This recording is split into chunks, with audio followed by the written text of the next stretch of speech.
On the morning of February 6, 2018, at the Natural History Museum in London, a team of scientists and artists pulled a cloth off a silicone bust and the room went silent. The face staring back at everyone was not what a single person in that building expected. It belonged to a man who had died roughly 10,000 years ago in a cave in Somerset, England.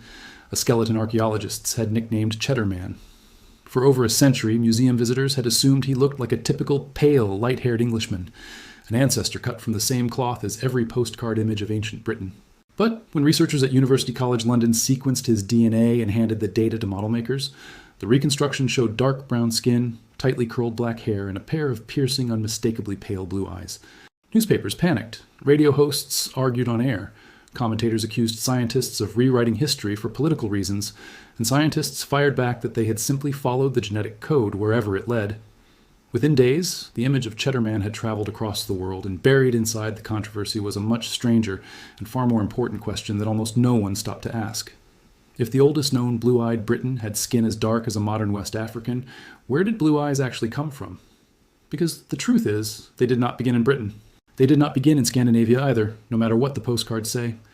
Blue eyes began somewhere else entirely, somewhere far from the cold northern coastlines most people picture, and the DNA trail leading there is one of the strangest detective stories in all of human genetics. Roughly 8% of people alive today have blue eyes. That number sounds unremarkable until you understand what sits underneath it. Every one of those people, whether they are standing on a beach in Iceland, walking through a bazaar in Tajikistan, or sitting in a classroom in Brazil, carries the exact same genetic signature. Not a similar one, not a related one. The identical mutation, letter for letter, in the same tiny stretch of DNA. That is not supposed to happen with something as common as eye color. Traits like height, hair texture, or nose shape emerge again and again across different populations through dozens of unrelated genetic pathways. Blue eyes did not. They emerged once, in one human being, at one moment in time, and every blue-eyed person walking the earth right now is that person's descendant. It sounds almost too neat to be true, the kind of claim you would expect a headline to exaggerate. Yet, it is one of the most solid findings in modern population genetics, and it starts with the strange physics of what a blue eye actually is. Here's the part almost nobody realizes the first time they hear it. There is no blue pigment anywhere in a human eye. None. Melanin, the pigment responsible for eye color, only comes in shades of brown and black. When a person has brown eyes, their iris is packed with melanin in its outer layer, absorbing light and reflecting back that warm brown tone. When a person has blue eyes, the outer layer of the iris has almost no melanin at all. Instead of being absorbed, light passing through that nearly clear tissue scatters in shorter wavelengths, the blue end of the spectrum bounce back toward your eyes far more than the longer wavelengths do. It is the same phenomenon that makes the sky look blue, even though there is no blue substance floating above your head.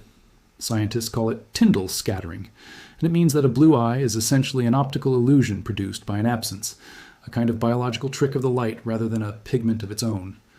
Once you understand that blue eyes are the result of melanin being switched down rather than a new color being switched on, the idea of a single shared ancestor stops sounding impossible and starts sounding almost inevitable. The scientist who cracked this case was a Danish geneticist named Hans Eyberg, working at the University of Copenhagen. Eyberg had been chasing the genetics of eye color since the 1990s, when he first linked a gene called OCA2 to pigmentation. OCA2 is the gene responsible for producing the protein that regulates melanin production throughout the body, including inside the iris. For years, researchers assumed that variations within OCA2 itself explained why some people had brown eyes and others had blue. But when Eyberg's team dug deeper, they found something unexpected. The difference was not inside OCA2 at all. It was hiding in a neighboring gene called HERC2, in a small non-coding region that acts like a dimmer switch sitting right next to OCA2's control panel. In 2008, Eyberg and his colleagues published their findings in the journal Human Genetics, and the results were startling. They examined blue-eyed individuals from Denmark, and then, to test whether the trait had arisen independently in different places, they examined blue-eyed people from Turkey and Jordan as well, populations separated from Scandinavia by thousands of kilometers and thousands of years of separate history. If blue eyes had evolved more than once, these distant groups should have shown different genetic fingerprints behind the same trait. They did not. Every single blue-eyed person tested, regardless of country, carried the identical DNA sequence surrounding a specific position within HERC2, a single letter change researchers now label RS2291832, one mutation, one switch, one ancestor. What that switch does is almost elegant in its precision. It does not destroy OCA2's function or shut it down completely, which would produce albinism, a total absence of pigment throughout skin, hair, and eyes. Instead, it dials the gene down by a very specific amount, just enough to drain most of the brown out of the iris while leaving the rest of a person's pigmentation untouched. Because the mutation is so narrow and so exact, it could not easily arise twice in exactly the same way by chance. Once it appeared, it stayed, etched into every descendant's DNA. Iberg himself put it plainly at the time, telling reporters that originally all humans had brown eyes until a mutation created a switch that literally dialed down that ability in one narrow, forever changed bloodline. Knowing there was one common ancestor immediately raised the obvious next question, and for years the assumed answer pointed north. Countries like Estonia, Finland, and Ireland have some of the highest rates of blue eyes on the planet today, often affecting more than half the population. So it seemed only logical that the mutation must have originated somewhere in the cold, dim, low sunlight regions of northern Europe, where lighter features are often assumed to have evolved as an adaptation to weak sunlight. It was a tidy story. It also turned out to be wrong. When scientists began extracting and sequencing DNA directly from ancient skeletons, rather than relying only on modern populations, the geography of the earliest blue-eyed humans pointed somewhere else entirely, a region most people never associate with pale eyes at all. The trail leads to the grasslands stretching along the northern edge of the Black Sea, through what is now Ukraine, into southern Russia, and toward the foothills of the Caucasus Mountains, a vast belt of steppe that geneticists call the Pontic-Caspian region. This was not a land of pale, blonde hunters. The people who lived there roughly 6,000 to 10,000 years ago, based on the oldest human remains carrying the mutation, had dark skin, dark hair, and, in at least some individuals, this newly minted blue eye color layered right on top. Nowhere is that combination more startling than in the skeleton known as Cheddar Man, a hunter-gatherer discovered in a cave in northern Spain and dated to roughly 7,000 years old. When his genome was sequenced in 2014, researchers found a version of a person almost nobody had pictured before, someone with skin pigmentation as dark as many populations in equatorial Africa today, combined unmistakably with the blue eye variant at HER2. Cheddar Man, the skeleton whose 2018 facial reconstruction opened this very story, tells the identical tale from a different corner of Europe. Dark skin, dark curling hair, and blue eyes existing together in the same face, thousands of years before anyone who looked like a stereotypical modern Scandinavian ever set foot on that island. These were not outliers. They were the norm for early carriers of the mutation, proof that blue eyes and pale skin were never a package deal at the start. They arrived on separate genetic tracks, and only later, through thousands of years of migration and mixing, did they end up combined in the populations we associate with them today. This is where the story most documentaries never tell begins, because the descendants of that original steppe population did not simply drift toward Scandinavia and stop. They moved in every direction the land allowed, and one of those directions was straight into the heart of Asia. Following ancient migration routes across the Tian Shan Mountains and down into the Tarim Basin of what is now western China, branches of this population carried pieces of that ancient genetic inheritance thousands of kilometers from where it began. The clearest, strangest evidence of this eastward journey comes from the Tarim mummies, a set of remarkably preserved bodies uncovered in the deserts of Xinjiang, some dating back roughly 4,000 years. Early explorers who found them in the 20th century were startled by their appearance: tall frames, felt hats, leather boots, and in several cases, fair or reddish hair, features that looked utterly foreign in the heart of Asia. For decades, the leading guess was that they must be wandering descendants of steppe herders like the Yamna, who are known to have carried much of Europe's ancestry westward and eastward alike. Then, in 2021, a landmark genomic study published in the journal Nature overturned that assumption entirely. The Tarim mummies were not recent migrants from the steppe at all. Genetically, they turned out to be a remarkably isolated local population, descended overwhelmingly, more than 70% of their ancestry, from a group of scientists called the ancient North Eurasians, an enigmatic Ice Age population that had spread widely across northern Eurasia before largely disappearing by around 10,000 years ago. The remaining share of their genome came from ancient populations further east. In other words, the Tarim mummies were never outsiders wandering into Asia from Europe. They were locals whose deep ancestry connected all the way back to the very same broad Eurasian ancestral pool that, on its western branches, eventually produced the blue-eyed mutation in Europe. Two very different peoples, separated by thousands of kilometers, both tracing back to overlapping deep roots in the Ice Age populations of ancient Eurasia. It rewired how scientists think about who actually settled Central Asia, and it explains why, even now, fair features occasionally surface in populations no textbook ever expected to carry them. Because the strange thing is, those features never fully vanished from the region. Travel today into the high valleys of the Pamir Mountains, where Tajikistan meets Afghanistan and China, and you will find villages where blue or green eyes appear in an otherwise unremarkable rotation of brown-eyed neighbors, alongside lighter hair than most outsiders expect from Central Asia, Geneticists studying highland Tajik populations have found that they carry meaningful additional gene flow connecting back to that same ancient, isolated Tarim lineage, layered on top of Bronze Age ancestries from Iranian farming cultures and steppe-descended groups further north. Move west into the mountainous crossroads where Afghanistan, Pakistan, and Central Asia meet, and you find the Hazara people, whose ancestry blends old Iranian populations with later Mongol arrivals, occasionally producing blue eyes, especially in more isolated communities that historically saw little outside mixing. Head into the oases of the southern Tarim Basin in modern Xinjiang, home to the Uyghur people, a Turkic population whose genetic makeup is a genuine mosaic of West Eurasian, East Asian, and Central Asian ancestry accumulated across thousands of years of Silk Road contact. And blue eyes appear there too, occasionally and unpredictably, exactly the kind of pattern you would expect from a trait carried in by deep, ancient gene flow, rather than recent European tourism or colonial contact, a claim locals have had to correct outsiders on more than once. Then there's a population that tends to stop people in their tracks the moment they hear about it. Tucked into the remote valleys of the Hindu Kush Mountains in northern Pakistan live the Kalash, a community numbering only a few thousand people. Many Kalash have light skin, and blonde or reddish hair appears with striking regularity, paired in some individuals with pale blue or green eyes, unlike almost anyone else in the surrounding region.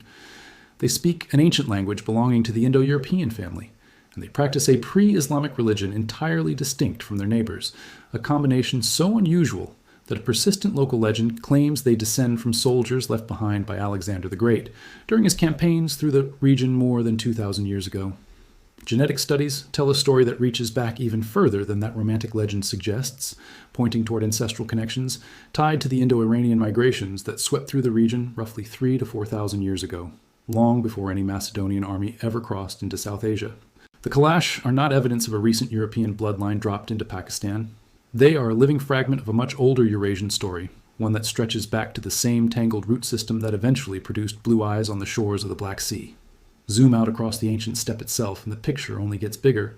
The Scythians, a network of horse-riding peoples who dominated the grasslands, stretching from the Black Sea to Mongolia for over 1,000 years, starting around the 8th century BCE, left behind burial mounds in modern Kazakhstan and southern Siberia, containing skeletons with reddish hair and features consistent with light eye color, a visible echo of the same deep steppe ancestry running through their veins.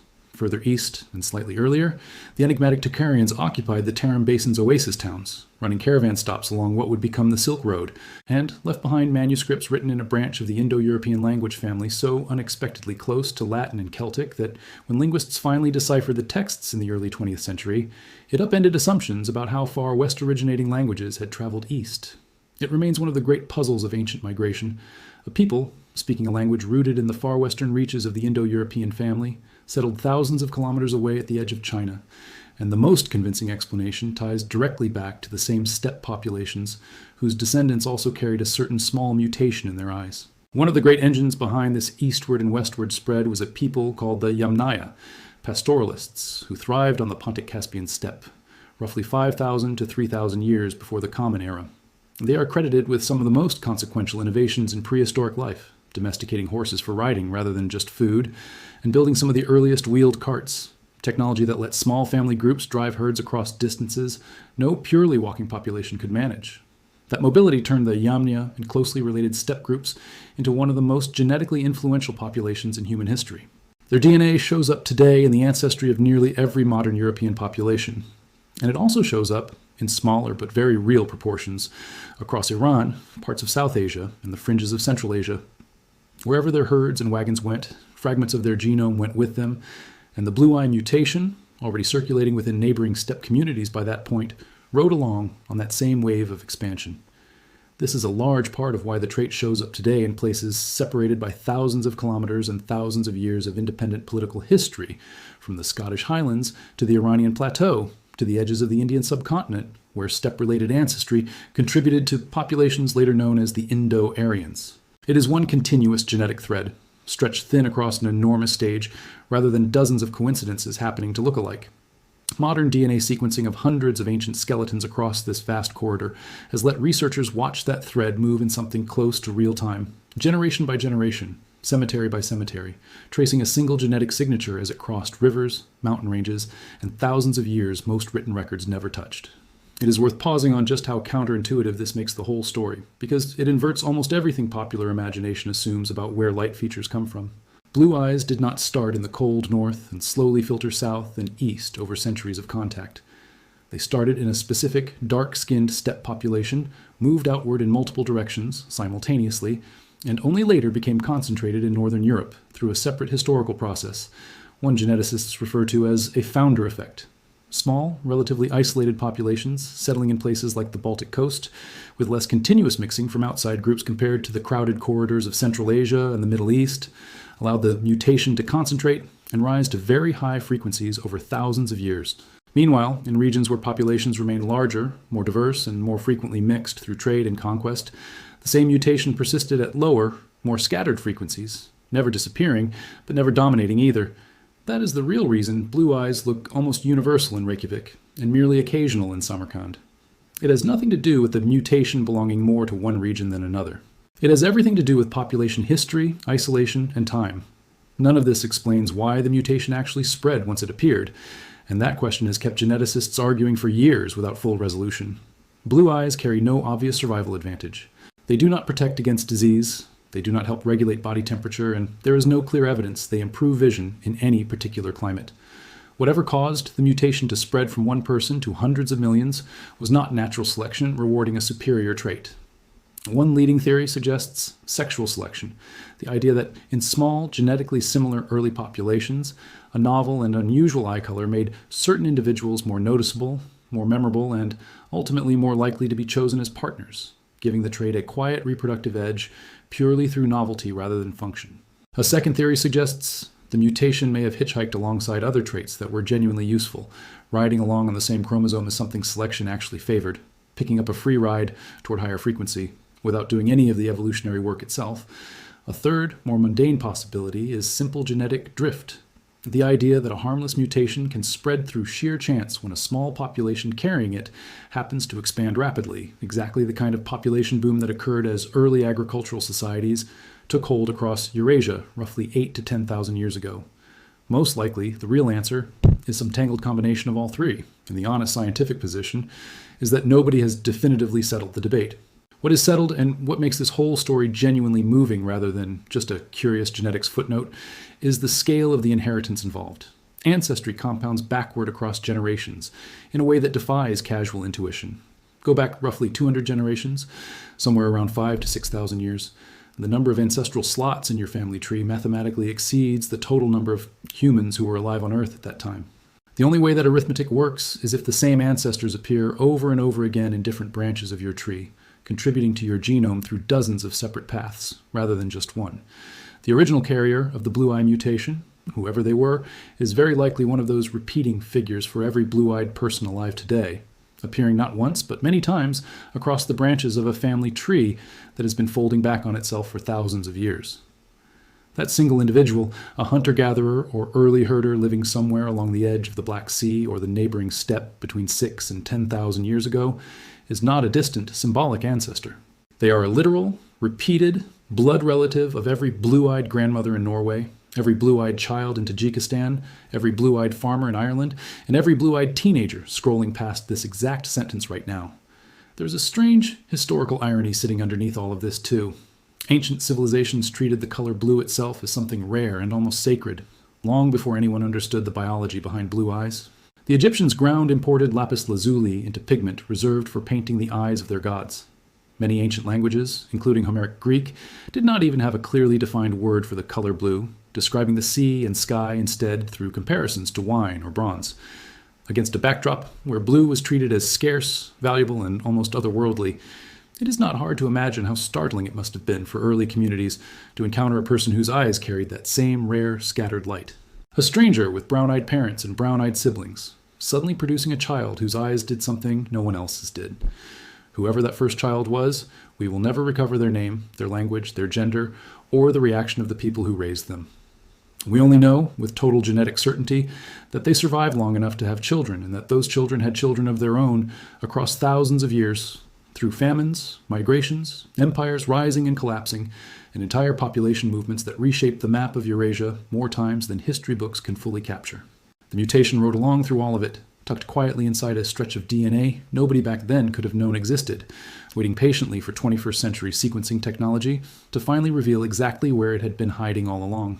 Think about everything that had to go right for that single change to reach you. It had to survive childhood in a world without antibiotics or modern medicine, in an era when a single bad winter or a single illness could erase an entire bloodline before it produced a second generation. It had to be carried across mountain passes, through wars fought over land whose borders no longer exist, through empires that rose and crumbled long before anyone wrote down their names. It had to survive the slow churn of ordinary chance, the countless small decisions about who married whom, who traveled and who stayed, who lived close enough to the coast to be swept into one migration, and who stayed inland and became part of another. Every one of those decisions, made by people who never once thought about eye color as they made them, quietly carried a single molecular accident another step further along its journey toward you. So the next time you see a pair of blue eyes, whether they belong to a stranger on a train, a friend across a dinner table, or your own reflection in a mirror, understand what you're actually looking at. You are not looking at pigment. You are looking at scattered light passing through tissue that, thanks to one impossibly specific genetic accident, stopped making brown melanin somewhere between 6 and 10,000 years ago. You are looking at a signature carried out of the grasslands north of the Black Sea, across the Caucasus, into the deserts of western China, into the valleys of the Hindu Kush, and into nearly every corner of the modern world. One bloodline endlessly repeating itself through the branches of humanity's shared family tree. It is proof that the categories people use to divide themselves, nationality, ethnicity, region, or race, are far younger and far shallower than the deep genetic threads actually connecting the human species. Blue eyes are not a European trait that spread east, and they are not an Asian trait that spread west. They are older than either label, born somewhere in the tangled middle of ancient Eurasia, in a single body that no photograph, painting, or written record will ever show us. And yet somehow, every single time you look into a pair of blue eyes anywhere on Earth, you are looking directly at them anyway.